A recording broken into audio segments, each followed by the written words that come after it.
This is the Shoot Once Podcast, a podcast about the Columbus Blue Jackets and the NHL, a member of the Hockey Podcast Network. It has been too long, everyone. Welcome back to the Shoot Once Podcast. It has been just a bizarre summer, unlike anything any of us have ever seen, ever dealt with. That I know. My goodness. Hope everybody out there has been safe, been taking care of themselves, been wearing your mask when you go out, and just taking care of yourself and taking care of those around you. It's exciting to get to talk about hockey again. I'm really, really relieved. If you've been following me on Twitter, you see that I've been, keeping an eye on everything, and I'm just really excited that we're back to doing shows, that we're going to have hockey to talk about soon. It's amazing. I'm really excited for what's coming our way with the remainder of the season, with this play-in rounds. We've got just even the exhibition games. That's going to be great. So letting you guys know as far as what we're doing through this course of the play-in rounds and then the Stanley Cup playoffs. Our show is going to be going once a week, regardless of if the Jackets win the whole thing or if they lose 3 in a row to Toronto or are out. We'll be watching the whole thing with you, and we'll be here on the Shoot Once Podcast talking about the Blue Jackets, talking about what they're going to do. I mean, the return to play schedule is just so crazy with what we're going to be seeing between games, between the second round of a lottery. There's going to be just so much going on. I'm just checking a connection here thing on this, but there's going to be so much going on that I'm super excited for what's going to be happening next. And that's part of where we're going to be able to do so many shows, because regardless of what we're looking at, I mean, we're in a short period of time, we're going to have the play-in round. Right after the play-in round, you've got the draft lottery, then you've got the Stanley Cup playoffs, and then it's like the draft and then free agency all within just a really short period of time right after that. Then we'll hit what's going to be a very strange off-season of October and November.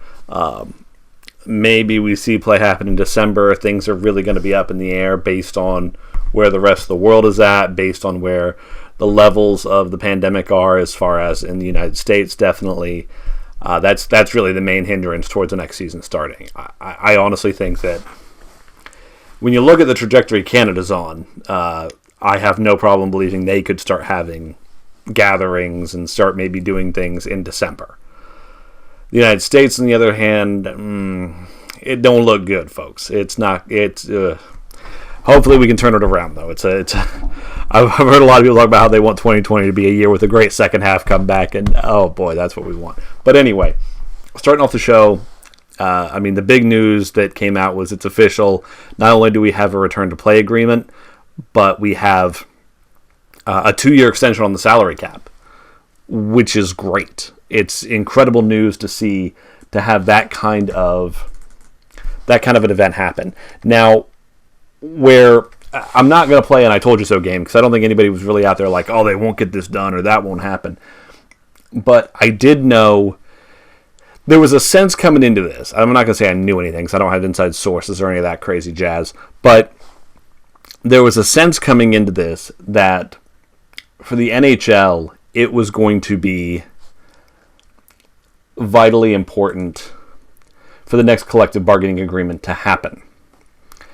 And the reason I say that is because there are some people saying, oh no, there'll be another strike, there'll be another lockout. I never thought that was even on the table. I didn't think there was going to be a 4-year extension as part of the return to play. But once they started saying return to play and the salary cap or the new CBA were going to have to go hand in hand, that's when I knew they were going to have to extend it, because from the NHL's perspective, you have an expansion team coming into the league and you have a new US TV deal coming out.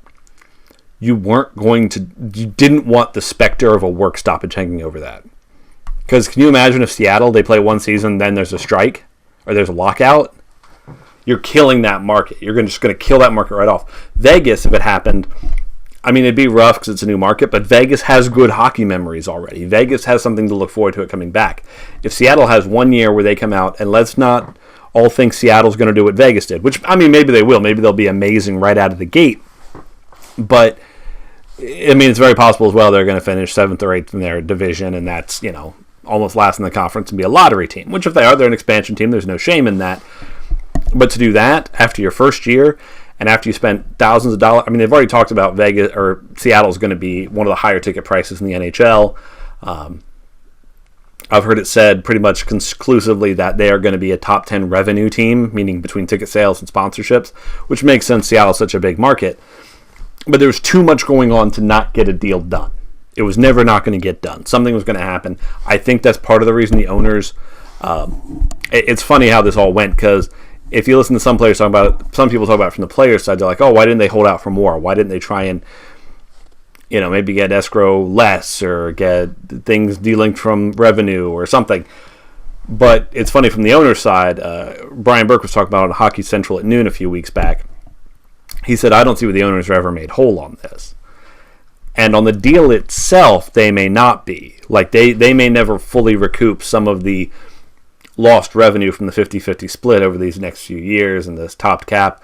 But where they will be made whole are things like the Seattle expansion fee, the new TV contract. I'm sure they have goals in that will make them whole. I'm sure that's what Gary Bettman was telling them when he's like, no, you want a deal.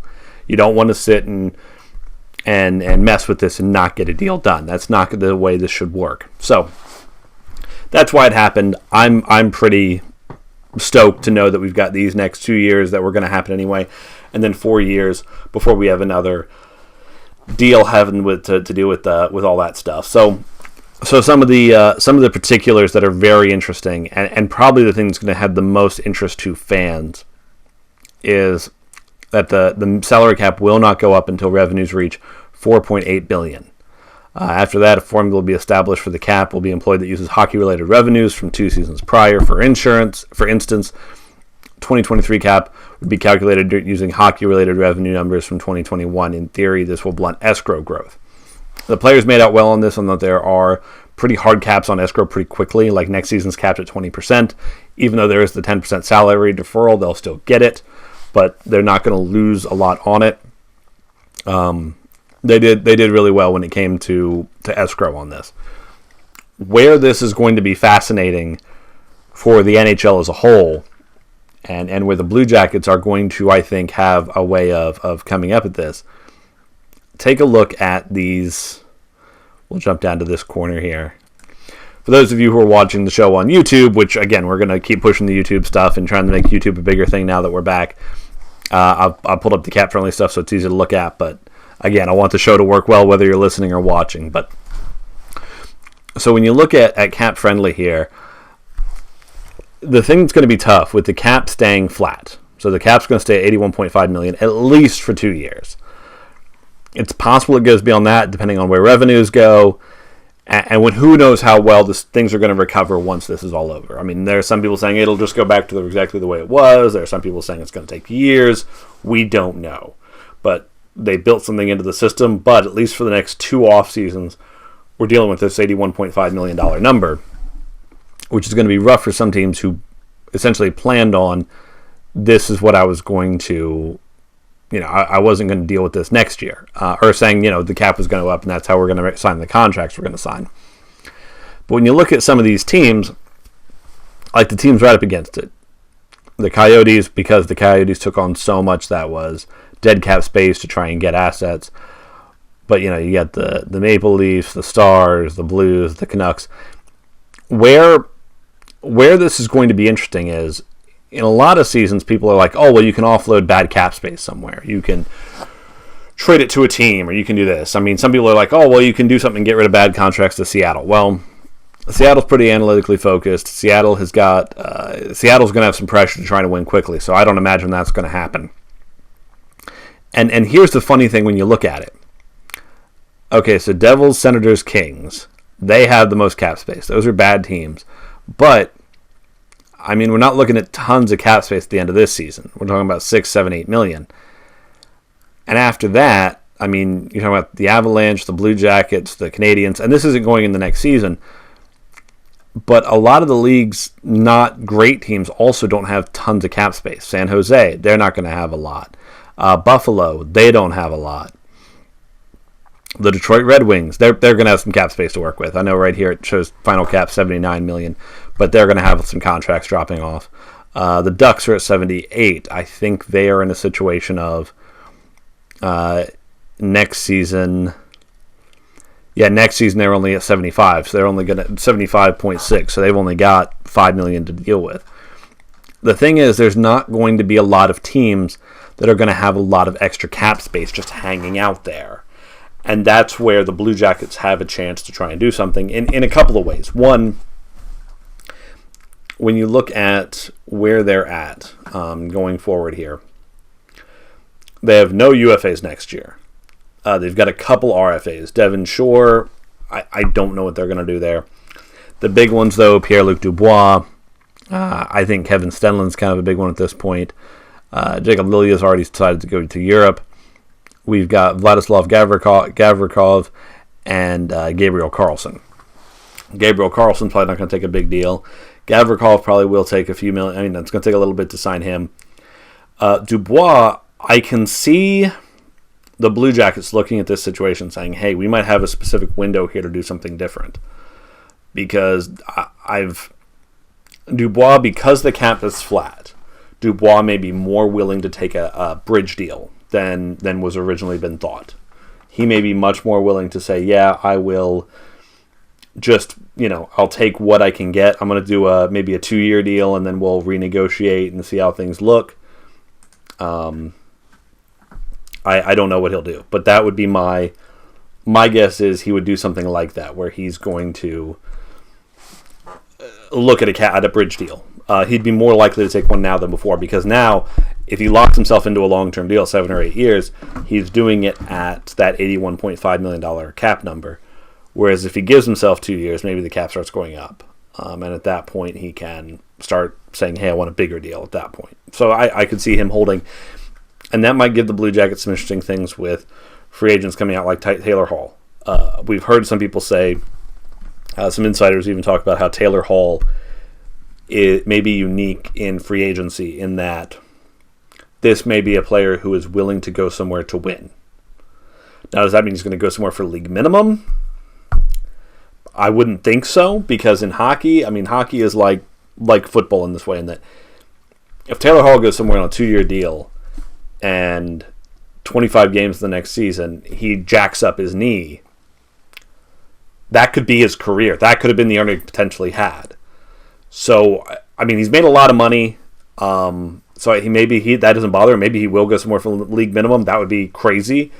But I could see him being like, hey, I'm going to go somewhere for 2 years at $6 million or $5 million just to get on a good team that's got a chance. And if I'm the Blue Jackets, that's what I do. I start trying to get his agent talking. I start trying to, I guess you can't do that right now because we're in, you'd be in, what's it called? Tampering. And now we've got some funny rules with tampering again now. But I would seriously think about it from the Blue Jackets. But that's where free agency is going to be interesting as well, and why I think it's going to be important for the Blue Jackets to try and get some of these RFA deals done before free agency opens.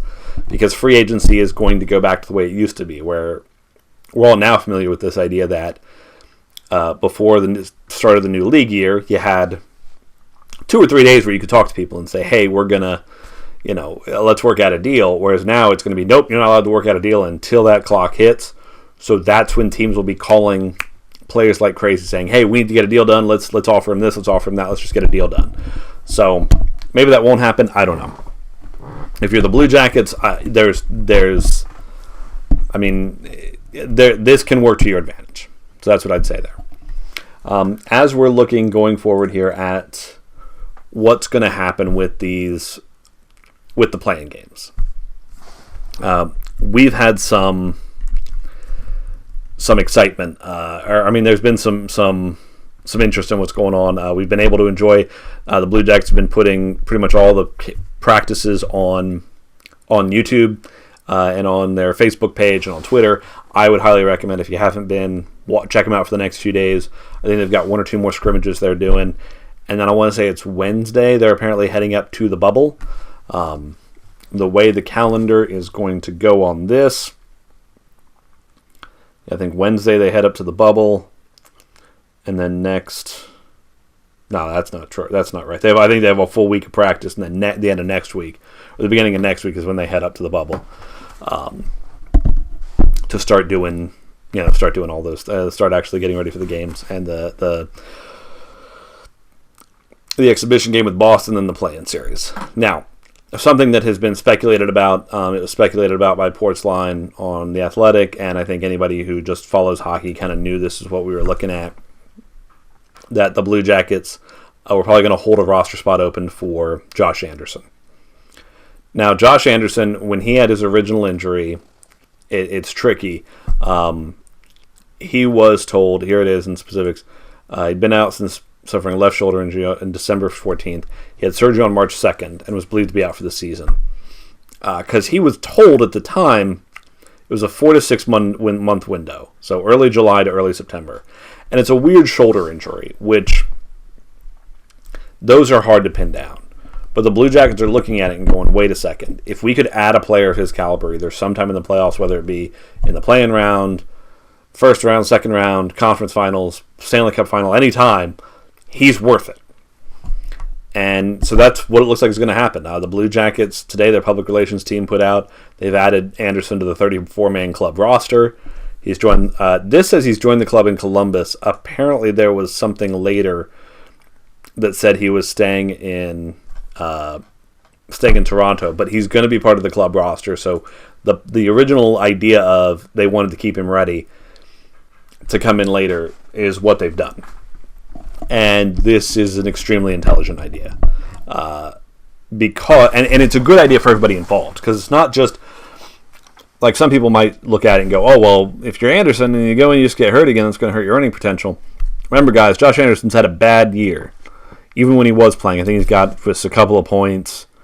Just not what you would expect from him. So he's going to be going into an arbitration hearing, and that's what he's up for this year, arbitration. And maybe he signs a deal outside of that. But whether it is arbitration or trying to sign a long-term deal, he's going to be going in with a really weak final season. And before the injury happened, he was not doing great. So if you're Josh Anderson, what you want is to get back into this playoff, to do a gangbuster playoff, and then capitalize on that financially. If you're Josh Anderson, the perfect scenario would be that you're healthy enough to come in the first round, and you are a monster, and you win the name of the trophy skipping my mind all of a sudden, the most valuable player trophy in the playoffs. How do I not remember that? I don't remember it off the top of my head, but I'm not going to worry about it too much. But that would be your main goal, because then all of a sudden you can go into arbitration and be like, oh, where's my $7 million a year or whatever, or $8 million or whatever you wanted to ask for. And honestly, if he had a great playoff, I mean, as good of a player as he's been, if his start to the season really was that he had that injury and that was holding him back, pay him. Pay the man. I don't mind too much. I'd have to see the specifics of it, but I don't have a problem with signing Josh Anderson to a long-term deal, because he's a specific kind of player you want, and I would be totally happy having him in Columbus for a long time. So I'd be very happy about that. Some other things, some specific stuff, as far as specifically looking at the play-in series itself, I'm going to hold off most of that till next week, because we just don't. It's a week off still. I want to see what happens. I want to see what other information we get, and we'll see where things are going closer to that. There's a lot of really good information out there right now as far as great hockey stuff going on and interesting stories and whatnot. But it's been an interesting time there. Broadcast info for the playoffs. People seem to have been vexed by this a little bit. It's the play-in round, as well as the first round, you're going to be seeing on Fox Sports Ohio. The play-in round, that's already been confirmed. The play-in round, the reason you'll see that on Fox Sports Ohio is the first round of the playoffs you would see there anyway. NBC's been advertising that hockey's back August 1st. My guess is that every game that isn't your local affiliate, so in the Blue Jackets place, Fox Sports Ohio, every other game, I'm guessing NBC is going to do something to get on TV, because live sports will be huge. And I know a lot of sports are seeming to be coming back around the same time. They all kind of have their plans going together. So you've got baseball and basketball and hockey all wanting to start up. Well, NBC doesn't have those other two, so they're going to go heavy onto the one they've got. So it'll be fun to watch. I can't wait. The schedule is going to be nuts. It was something that I can't really. I mean, to put into words what this thing is going to be incredible. I'm pulling it up here so that we have the exact stuff here.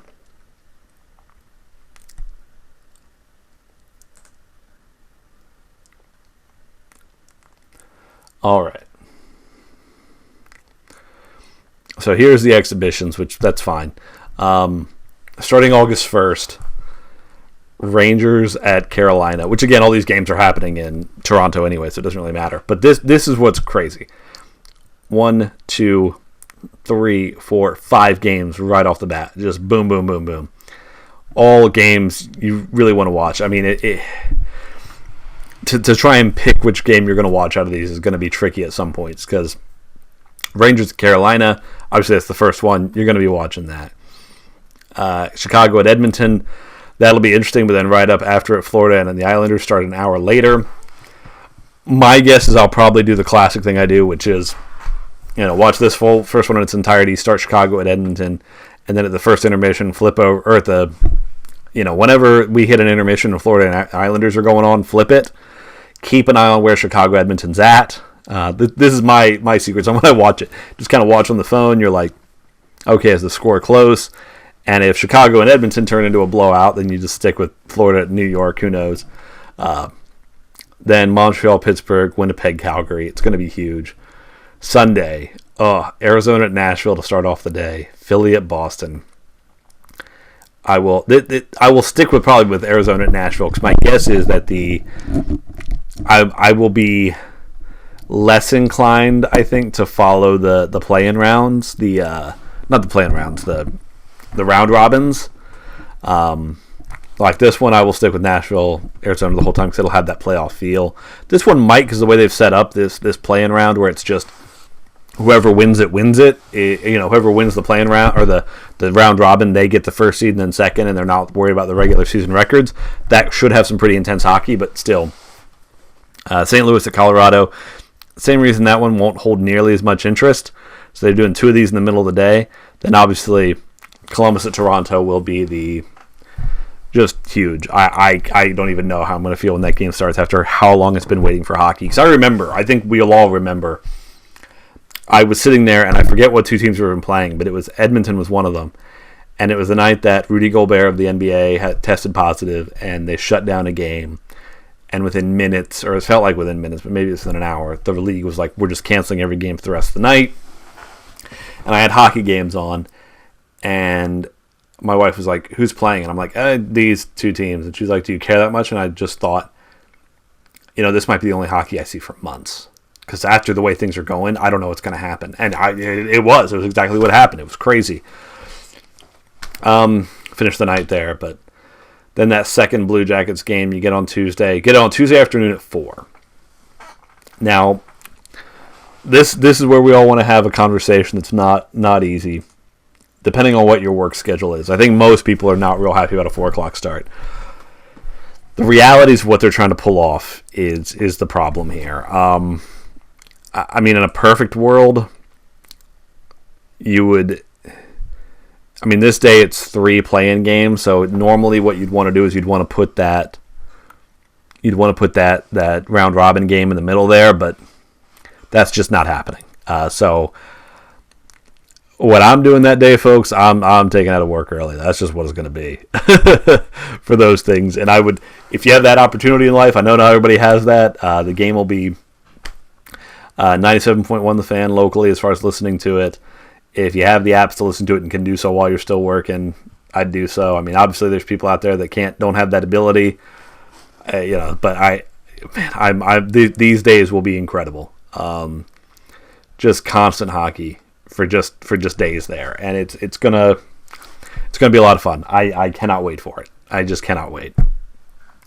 Well, wanting to wrap up the show here. One thing I would tell you guys, we're going to try and do more of a questions and answer question segment on the show going forward. If you have any questions, you can hit me up on Twitter at ShootOncePod, and we'll read those out on the show. The other thing I wanted to start looking at, if you want to, hear yourself on the show, asking your question, call and leave me a voicemail. We're going to start integrating some things with that, where you call, leave a message. The number's 740-263-4160. Let me double check that because I had to set this up, but I don't want to give you guys the wrong thing and then people calling and leaving voicemails for somebody else there. But it is...